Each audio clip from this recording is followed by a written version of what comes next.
Welcome to the Divorce Podcast, where we explore all aspects of ending relationships, separation, and parenting apart. If your marriage or partnership has ended, or you have friends and family who are separating, this podcast is for you. I'm Kate Daly, a relationship counsellor, divorce specialist, and co-founder of Amicable, the online legal service for separating couples. In each episode, we look at relationships and separation from different angles, including the emotional, legal, and social. I'm joined by experts and special guests who share their own unique stories, experience, and tips with the goal of helping people end relationships in a kinder and better way. In this episode, I was joined by Tom Nash, aka Mr. Divorce Coach, to talk about healing from infidelity and after affairs. Tom is the UK's premier internationally certified male divorce coach and knows firsthand the roller coaster of emotions and practical challenges of separation, having grown up with divorced parents in a blended family and having been through his own divorce. He retrained after his divorce as a master NLP practitioner in coaching and now supports individuals and couples with the emotional, mindset and practical realities of their divorce, separation or their co-parenting. He's regularly in the media sharing his unique expertise from BBC Radio to The Times and ITV's This Morning. Topics we cover in this episode include the reasons why people cheat, how a victim of an affair isn't always a victim of the marriage, the situations when reconciliation is possible, how to work through an affair, and the role of shared accountability. He explains how coaching offers an opportunity for self-reflection and growth. And we end the episode with Tom sharing his top tips for navigating a blended family based on his personal and professional experience. If you loved this episode, then please subscribe and rate us on your preferred listening platform. Welcome, Tom. Hello. It's lovely to have you, and thank you so much for joining us. This episode's all about infidelities, but before we jump into the meat of that, I think it's really interesting just to explore what brought you to this point. So how did you become Mr. Divorce Coach? Well, in a snapshot, in a previous life, I'd spent around 15 years in the City of London running recruitment businesses. Myself and my ex-wife separated in early 2017. I was just starting to retrain in coaching and the various parts that we were talking about a minute ago. And in terms of the finances and the actual divorce process, it was relatively straightforward as it could be. I wouldn't say necessarily amicable, but relatively simple. But then it came to the child arrangement orders and the ensuing bitterness and contentiousness kind of came up there, really. I had finished off my coaching and various other training in 2019. And then just as I was originally going to actually go and do workplace wellbeing coaching, which was for the recruitment industry, it was actually my partner that turned around, my new partner turned around one day and said, you could use these skills to help other people going through a divorce or separation, particularly other guys who maybe don't want to or have a stigma around going to a therapist or a counsellor, for example, and maybe they're actually looking at a different vocation, different form of support. So we had a Google one night and lo and behold, found out that divorce coaching was a thing. But after a few pages of Google, what we couldn't find was any men doing it. So beginning of October 2019, we founded Mr. Divorce Coach. What's interesting is it's a really female-dominated area, family law generally, and you're right, the sort of breakout services from that all seem to be very female-focused. So it is really interesting to talk to somebody that has that kind of male expertise and that perspective. So you looked around, there was nobody else doing it. How did you start then? Where did you start? What did you do? A lot of networking with lawyers, mediators, barristers, and it was actually bringing in and looking at all of my own personal life experiences, the bits that I'd taken and thought worked well, bits that I didn't think that had worked well. How could I apply them to support other people? Not in terms of advice giving, because that's not what coaches do, but helping people understand what all the different situations and scenarios and eventualities could be, the types of experiences that are going to process both in internal dialogue with themselves as well as external in behaviours and where those emotions get driven. And to really help people to be able to find a more positive way. We, as I've mentioned, myself and my ex-wife, it was quite contentious when it comes to child arrangement orders. Anyone that's been and read the Times article or looked at me online at all, we make no bones about it. I had an affair. I had met and fallen in love with someone new. My relationship had been breaking down prior to that. Not that either one of us had really talked about it or approached it in the right way, should we say? So it's taking all those experiences and then how we applied that to find a better way to work together. I'd filled out the C100s, I'd had the CAFCAS calls, we'd had our day in court, as it were. We got the ink dry on a court order, but then actually, how did we live within the real world of it? Practically day to day, how do we operate as co-parents with new spouses, step parenting, all this sort of stuff? And of course, in a really weird twist of fate, my ex-wife's new boyfriend, I say they've been together 5 years, is my partner's ex-husband. So in our situation, the parents effectively swapped around. So so the players remain the same. There's 4 of you all in it together, and it was a swap round of partners. It's intriguing. Do you think that brought its own special dynamic to it then? Oh, absolutely. Because there isn't one, let's say, independent party on the periphery that can say, well, hold on, have you thought about this? Or can we look at this slightly differently? Everyone has an emotional investment in the process. Game. Yeah, absolutely. And myself and my ex-wife had 2 children. My partner and her ex-husband had 2 children. So we've also got this little melting pot of 4 kids that fluidly move between the 2 homes. And in each home, we've got the alternate set of bio and non-bio parents. So ultimately, we had to find a way together. It's essentially forced that we needed to find a different approach. And it was a lot of hard work, a lot of biting your tongue, a lot of having to catch yourself, not create some of your own obstacles, really look at how you're showing up, but also what part you're bringing to the table in this experience. A lot of reflection, consistencies, apologies, a whole host of different things that we had to go through together. But ultimately, it's all about how we put the children at the centre and not the middle. Let's come on to the children. If we may, because this episode is all about affairs and infidelity. So let's start there then and just talk to me a little bit, not just from your own personal experience, but as a coach. Why do people cheat when they're married or in a long-term relationship? Is that an important facet to understand, or is that irrelevant? There could be a whole multitude of different reasons that people can give. And they're all valid, but of course, unhappiness, unfulfillment, poor communications, disconnected. Essentially, when you get down to the crux of what's underneath it all, is actually craving a form of desire and compassion and connection. And however they feel that they're missing that, either through poor communications, through sexual gratification, whatever it might be that's missing, it's also that people are looking to chase that happiness. And we live obviously in an Insta world now, don't we, as well? And societal views have shifted on how we view relationships. I mean, infidelity and affairs have been around for as long as marriage has. So it's not like it's a new concept in any way, shape or form. It's around our human behaviours and possibly what we're missing as well in relationships. And again, that could not necessarily be down to either a physical or even emotional connection. It might actually just be about that ability to communicate our new wants and desires and passions in life and things like that, that actually we haven't evolved together. And actually what you then find is fears within the relationship, not the poor communication, but the disconnect is driven by a fear of actually showing this part of you that wasn't there when you were first together 10, 15, 20 years ago. It's a new part of you, but our interests change and the things that we want and belief change. Our values stay the same, but our beliefs can ultimately change. And again, it's what's going on for the individuals in that scenario. But again, there's always a whole host of different things that's going on for any given person. I've always said, and I've said this on a couple of other things, that nobody who's in a happy relationship, you have people who are in content relationships that have affairs. Obviously, people that are very unhappy. We don't have happy people. Very rarely happy people are having affairs. And I'm talking about people that are falling in love. I'm not talking about people that are trying to complete Tinder in their spare time whilst they're married. I'm talking about people that have fallen in love with someone, they've had that disconnect, they've found it elsewhere. But ultimately, no one wakes up on a Tuesday morning and goes, that one, I'm leaving for them. There's a systematic build-up to how that person's got there and actually how they've both got there in that relationship as well. And if you are confronted with the fact that your partner has had an affair, is there a right way to handle that? And are there some questions that you should be asking in order to be able to process kind of what's happened yourself?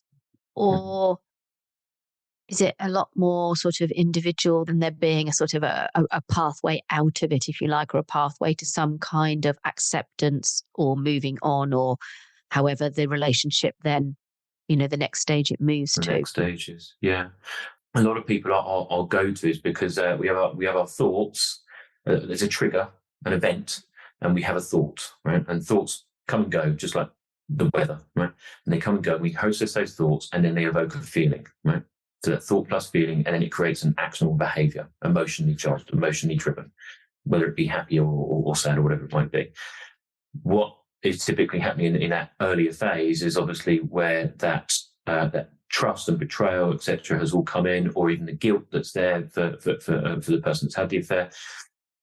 The type of questions get driven by the emotional thoughts and the emotional processes, the actionable behaviours. And if you think about like the Friends episode with Rachel, where she says to Ross, "So was she better than me?" And we start to ask questions that actually evoke visualization and kind of self-traumatize. And actually what we don't necessarily need is the detail, because that's not helping us. That's not helping us understand. It's not helping us to move past the event. And it doesn't actually help ourselves to then build our own comparisons. Okay. So actually starting to look at that other questions in terms of events that have led to, but then also maybe understanding, right, so how did you feel, asking the person that's had the affair, how did you feel when you then came home? Right. How did you feel after? What were you thinking about? I speak to a lot of people on both sides of this equation, men and women. And 99.9% of the time, the person who has had the affair is carrying a huge amount of guilt, huge amount of self-resentment. We don't talk about leavers' guilt enough because we are taught through societal views, everything we've grown up with, and TV and so on and so forth. Somebody that has an affair, falls in love with someone else and has commits adultery is inherently evil. They are automatically bad person. Yeah. And in some respects, equally for the victim of the affair isn't necessarily always the victim of the marriage, which is a kind of weird concept to try and grasp. But when you think about it, when you think about the other events that have led to, and why we're saying about why people have affairs. So looking at the events that lead to, and what was the thought process, and what was missing, and all that sort of thing. But again, that's the great thing about coaching. It's not about the external force. It's looking at the self-reflective piece, right? Okay, so how did we get to this stage? Less of the why. We've got that why. It's in our face. We already know about it. Okay, so what do I want to do with that information? How do I want to process it? What do I need to know versus what am I potentially saying I want to know that could actually just traumatize me further? Do I really need to know those nitty-gritty details? Is that something that's actually going to serve me right now as well as in 6 months or 6 years' time to have had a wokeness for myself? So it's looking at it differently in terms of where is the understanding to the problem. I think the other thing that always strikes me, because we experience in what we do, what we call the guilt window all of the time. So sometimes people can come along, decide they want to get divorced. They can decide they're going to do it amicably. And essentially they're doing it amicably because one of them, the person usually that's had the affair, is feeling so guilty, they'll agree to almost anything. And we know that that doesn't lead to a long-term sustainable, outcome, and not something often that a court's likely to agree is a fair result kind of thing. So we have to be really sort of aware and cognizant of that guilt window and when it's playing into people's desire to be amicable. But if at that stage, you've got somebody who there's been an affair, the relationship has broken down, does it always lead to the end of the relationship? Is it possible to recover after an affair? I feel like a tabloid headline. But in your experience, when you coach people, can you coach them back together effectively? You can. It can be done. It's plausible reconciliation. What you then have to look at and consider, especially in coaching or any other kind of support vocation, if you're working with the individual or indeed both of them, is someone leaning in and is someone leaning out? So where's the motivation? Is there motivation? Do they want this to define the relationship and the legacy that it leaves or indeed carries on? And the other part is, if people are going to be staying together after an act of adultery and infidelity, is it to survive or is it to grow? Now, again, I can't. Good distinction, really good distinction. Yeah, that sort of hits it on the head for me. But you absolutely can repair it. It's going to come down to about the motivation. Do people want to? Then it's about how do they do it? Because what they need to do is restore a new version of trust. They need to learn how to communicate better and honestly. In actual fact, an act of an affair could potentially open the window for some of the most brutally honest conversations that a couple have had in years. And then we can start to really get down to the crux of things. And is there plausibility here to carry on in a different way? And when you're working as a coach with somebody where they've either had an affair or been on the receiving end of the affair, what sort of work are you doing with them? Because let's say that they've decided the marriage is over. They're with you as Mr. Divorce Coach because they're going through the divorce. What sort of things help them to be able to navigate that divorce process in a way that's going to get a good outcome for them and the family, rather than it spiraling down into, that hurt, emotional, angry kind of interaction, fighting every single point because of the hurt and the anger that's coming from a sort of an emotional issue, not from the sort of fairness of the settlement or anything else. So what do you typically do to help people navigate that process? So I talk quite a lot with people around how they're learning to regulate their emotions. So rather than overcoming them, it's that in time, that has an element of time and change and going through the process, but it's about how they learn to regulate them first. And to regulate them, they need to figure out what they really are for them. So if someone's angry about, let's say, being the aggrieved party, the person's been cheated on, if they're angry, okay, so what's underneath that surface level, that first level of emotion and that feeling, what's underneath it? And there's going to be betrayal. That's what's triggering the anger. So what's underneath the betrayal? Typically humiliation. Okay. So what's coming underneath humiliation? Fear of judgment, internal or external. So we're helping people to process and understand what those emotions are. They can learn to regulate them differently. You've also then got things, again, I'm just working with the aggrieved party here for a moment. You've got, and my ex-wife commented about this in the Times article, because obviously it's a piece where all three of us, my girlfriend, myself and my ex-wife, are all talking about the same, our own experiences of the same event, right? And one of the huge things was around that, not just confidence, but self-worth and self-value. Before we can even build on that confidence, we really need to look at how we value ourselves. What's our self-worth, right? Our self-esteem, and build from there. If it's someone with the guilt and resentment, it's typically looking at where's that come from. So again, we're kind of working it back. And those clients are typically, it's really conflicting for us, cause an internal conflict with essentially their values. I was one of those people that had always said, once I'm married and I've got kids, that's it, off market forever, never even going to blink at anybody else, right? So when you become the thing that you've always vowed just even to yourself that you're never going to be, right, that brings huge internal turmoil. So it's helping people in that instance for dealing with leavers guilt to start to practice self-forgiveness strategies, how they're understanding why they're helping them to understand how they got to where they are and those triggers that led to, so that we can alleviate some of that guilt for them. They can take that pressure off that they're not the world's worst person, and that for the decisions that they have made and the actions they have taken, that is where they're at that time. So helping people to process the emotions, learn to regulate them, rebuild self-esteem, and then really about how they then want to move forward, because that's the other part. It's that those bits seem quite obvious, but when people then get to a certain point, it's, well, you probably hear it as well all the time, can't see the wood for the trees, or whatever it might be, those kind of anecdotal statements. It's helping people to unpack all the different parts, all the different eventualities, taking that path, where might that lead, and unpacking it all and making things very real for people so they can understand at least what their options and their choices are, so they're not stuck in the narrative or the emotional narrative, I should say, of where they're currently sitting. It sounds like some of the common themes that you mentioned there from where we overlap as well would be around the fear of, when you're talking about where do you go from here, what's the moving on strategy. We get a lot of people who feel quite stuck because it's frightening. It's frightening because letting go of the relationship is letting go of the lifestyle. It's letting go of everything around you, your home, or what you think of as normal. You're letting go big chunks of that in order to move forward. And I always think a really important part is helping people create a vision of the future. So they've got something to aim at, because their future that they were going to have no longer exists. And therefore there's grief and the processing of grief to do. But you've got to replace that with something. So you've got to have something to aim for. I wonder how, does that come into it from your perspective when you're coaching people as well? Yeah, because a lot of that is recalibrating expectations. People that maybe built their expectations on, again, if they're a good party, of how they were what their life was expecting, but what they thought their future held for them as well.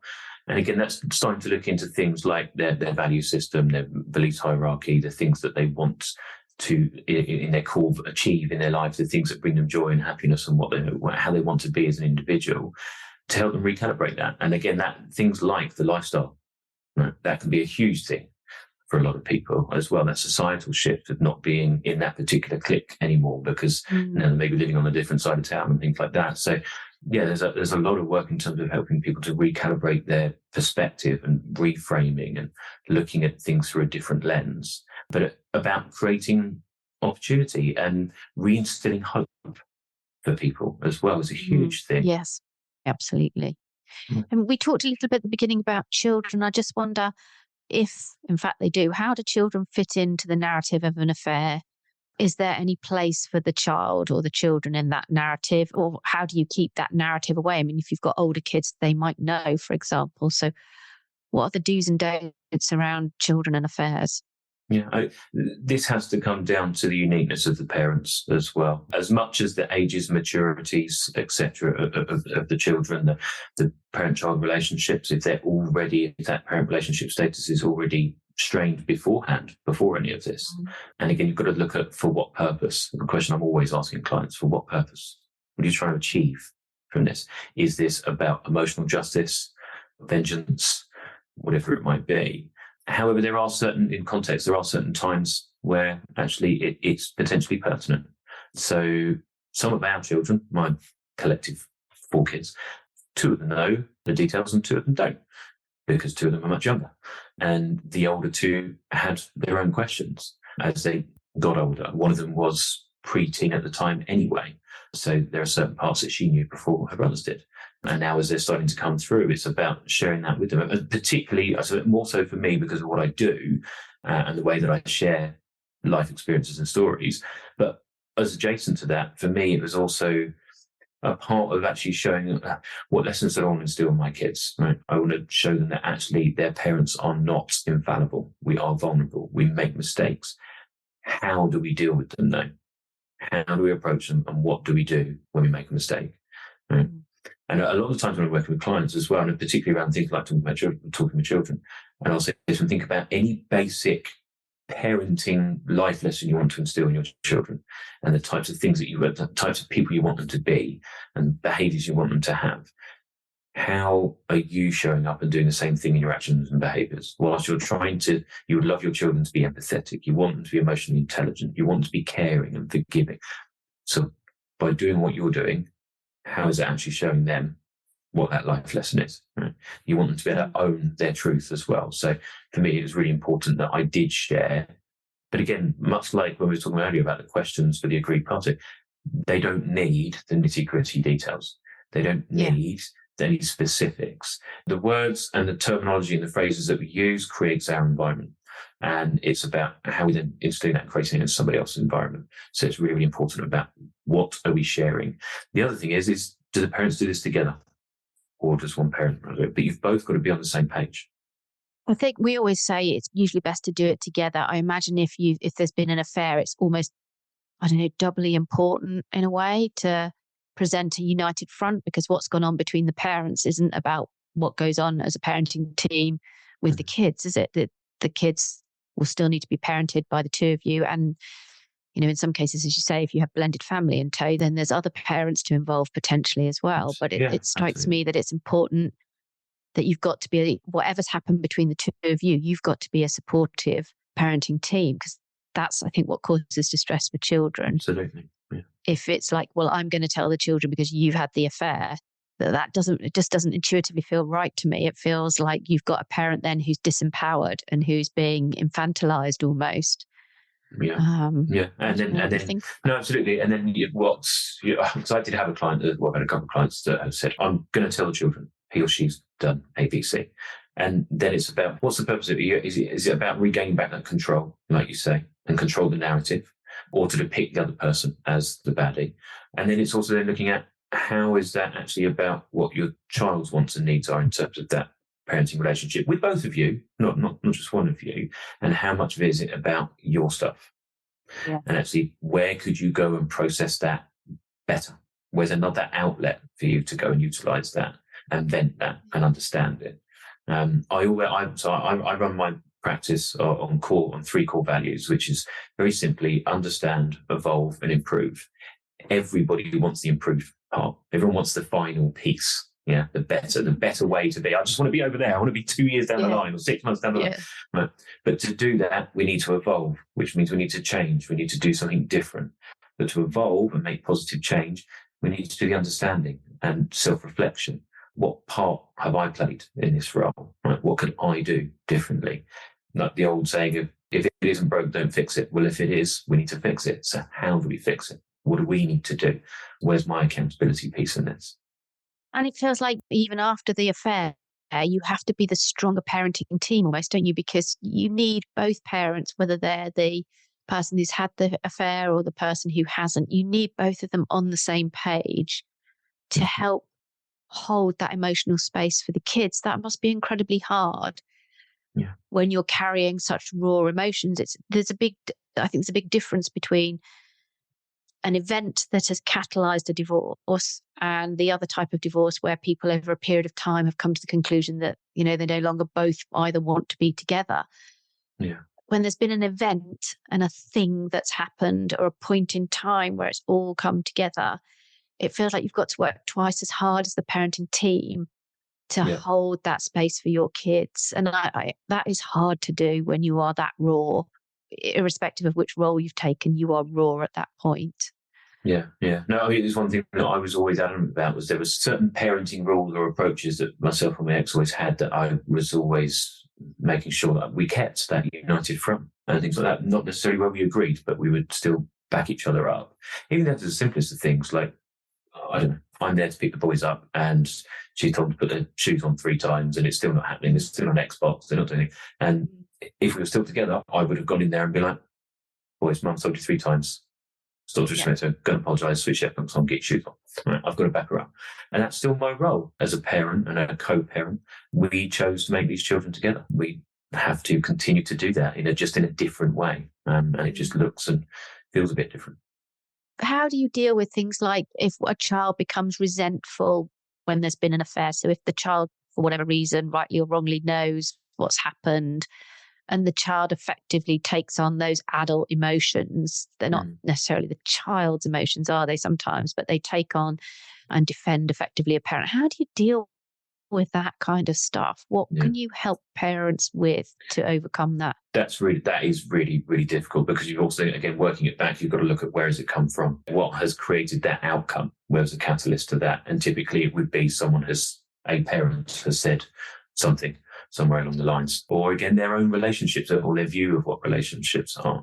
So again, have they been raised in what they thought was a happy home, but actually it was a very, very low conflict, but also low communication, low intimacy household. Like, again, there's kind of checks and balances, isn't there? A child that grows up in a loving, caring, intimate, emotionally connected environment is going to have a very different outcome. A lot of the time that is, because obviously I don't work with children, I only work with adults. So if I'm working with one parent, let's say it's the person that had the affair and that's coming up for them, what we need to do is work back at, well, where's the source come from?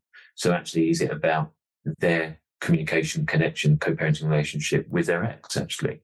Because if that's the person that the child has been listening to or has taken it from or whatever, we need to find that new way to get back to the former united front. And that's about rebuilding new forms of trust and new bonds and new ways of working together. But it can be really, really difficult, particularly if you've got adult children as well. Because if you've got adult children who are, I don't know, in their 20s or 30s, for example, and if it's also let's say they've had a partner, a long-term relationship with someone who's cheated on them and they've never actually understood it, because it's never been in the family line anywhere or the previous family dynamics, not even just direct, but external family as well. If it's something that's completely alien to them, that they don't understand it, they have going to already formed their own opinions about what someone's like when they do that. And the automatic bad person comes in again. So they superimpose that, don't they, on the parental situation? Yeah. Absolutely. That's, again, another fundamental reason why, for me, it's really important that I did talk to our children. And I did have those honest conversations when it was personal, when they were mature enough, at a phase in their lives when actually they could understand it, but they don't need the detail, but they can also have a more wider view of what adult relationships look like and how to better behave and act should they be in a happy relationship so that they don't end up having an affair. You make a really important point there as well, Tom, that this isn't a one-off conversation, is it? Talking to the children about what's happened. It's an ongoing series of conversations as they hit different maturities and milestones and as different questions come up for them. I always say that to parents. We have a lot of conversations about what do I say to my kids?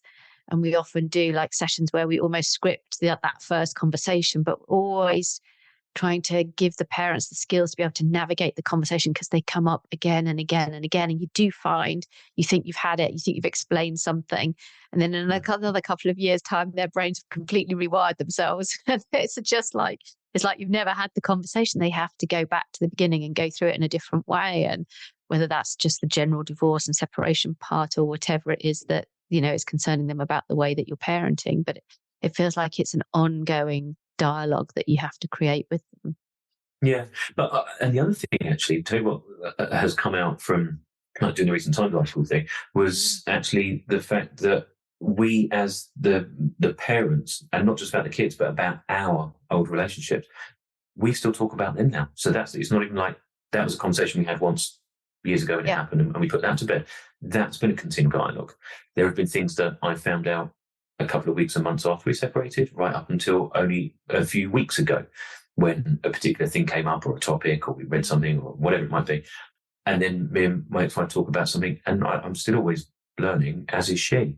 So again, it's not, and that's one of the things that I think has really helped us to form the really happy extended family of 8, because we actually refer to ourselves as an extended blended family of 8. We just live in 2 different houses and the kids go, I guess they're between. But I don't like the term step, but everybody else uses it, but my bonus children, their dad, in front of them, obviously I don't call him daddy when it's just me and him going for a beer, but in front of the kids, I will say, to my kids, I would say, to Will and Sam, I would say Daddy Dan, or to my bonus kids, Jenny and Zach, I would always refer to him as Dad or Daddy and be like, oh, you're in. If they ask me a simple question, who's we at this weekend? You're Daddy's. Oh, cool. Okay. Yeah. But why would I not treat one of the most important people in the world with the utmost of respect that he deserves? And it's keeping that dialogue between all of us and that appreciation for one another, so that we all play different parts in these 4 kids' lives. It's not down to just one of us, it's all of us. And that's what the continued dialogue is. It doesn't just stop with the kids, it's with the adults as well. Yeah, and the language, as you say, is really important and really key, isn't it, to setting the expectations and the behaviour that follows. I'm really conscious of time, so we're going to have to do this bit quickly then, but you must be the absolute master of the blended family then. So some top tips now that you have navigated the mother of all extended families. What are your key ones? What do you say to people when they're sort of heading into this territory? Oh, God, key ones. Right. One of the very first things I always say about blended families and co-parenting, etc., is always future focus. So I always say about let's just park co-parenting and families for a minute. How do you want to co-grandparent? What do you want this to look like, sound like, and feel like in 10, 12, 15 years when your 3 kids have all got 3 kids and they've got 9 first birthdays, 9 graduations, so on and so forth? How do you want to continue to live in this environment? Right? So it's about really making it, because a lot of people, they get, like I said, we're catastrophizing, we're focused on the moment and our miniature battles as we go along. Right? Mm-hmm. And at some point, we'll kind of breathe a sigh of relief and go, oh, well, actually, this is going to a continual thing that keeps going. So helping people to future focus and understand how long this is going to last the rest of their lives. Right? The other things that I'm always talking to people about is just from accountability piece. What part, how often do you stop and actually hold the mirror up to yourself? That thing that the other person's doing, their behaviours, their actions, what they're saying, how they're showing up, etc. How much of that is in part coming from the way that I'm showing up as well? How could I change something that could actually instill a positive shift here? Some of the other things I always talk about is the consistency. The olive branches, again, it's regular. It doesn't just stop, even when you then start to maybe find more common ground. Even if you can get to, dare I say it, a new form of friendship, it's still continual. Right? That respect be kind, or human decency. I remember, I've told the story millions of times. Dan was dropping the kids off once and he was just about to leave. We knew that he was having a bit of a hard time with something. And I said to my partner, go out and invite him in for dinner. We'd never been face to face with each other before, well, once, but it wasn't very nice. And I said, go and invite me for dinner and don't take no for an answer. And she went out and said to him, come for dinner. He said, no, it will be weird. She said, it'll only be weird if you make it weird. He came in, he had dinner, and yes, it was weird, but we had to get through that awkwardness. Yeah. Right? Something has to give. If you want it to change, you've got to do something. So what could you do that could be better, that could be different? How could you keep doing it regularly and even differently? For blended families, how do you create inclusivity? Right? How do you make it involved? Whilst also not just meshing all these kids together because of their ages and their own experiences. Sometimes I've heard this many times where, let's say, a younger one that's 7 or 8 years old, they actually really want to meet the new partner, or they want to have them come around quite a lot, or they're looking forward to having to, but the 14, 15-year-old does not. So how are we being inclusive, but how are we still being diverse and equitable and consider everybody's different experiences? Yeah. I always think sometimes we talk about the children as well, when actually there's 4, in your case there's 4. They're all individuals and we have to tailor our approaches to them individually. And, and that's okay. They don't have to be a pack that has utterly consistent stuff given to them the whole time. We can treat them as people, individuals. Yeah, absolutely. Well, look, it's been absolutely fascinating talking to you. I could sit here all day. It's been really lovely. Thank you so much. Where can people find out more about you, Tom, if they want to get in touch? Online, social media wise, I'm primarily on LinkedIn and Instagram. If you just put Tom Nash, Mr. Divorce Coach, you'll find me pretty much anywhere. But you can also reach me at mrdivorcecoach.co.uk. Fabulous. Thank you. And I'm on Twitter. I'm at Kate_Daly. And you can hear about new podcast episodes by following at divorce_podcast. And if you like this podcast, want to subscribe to further updates, you can visit us at thedivorcepodcast.com. Thanks very much indeed, Tom. And thank you everyone for listening.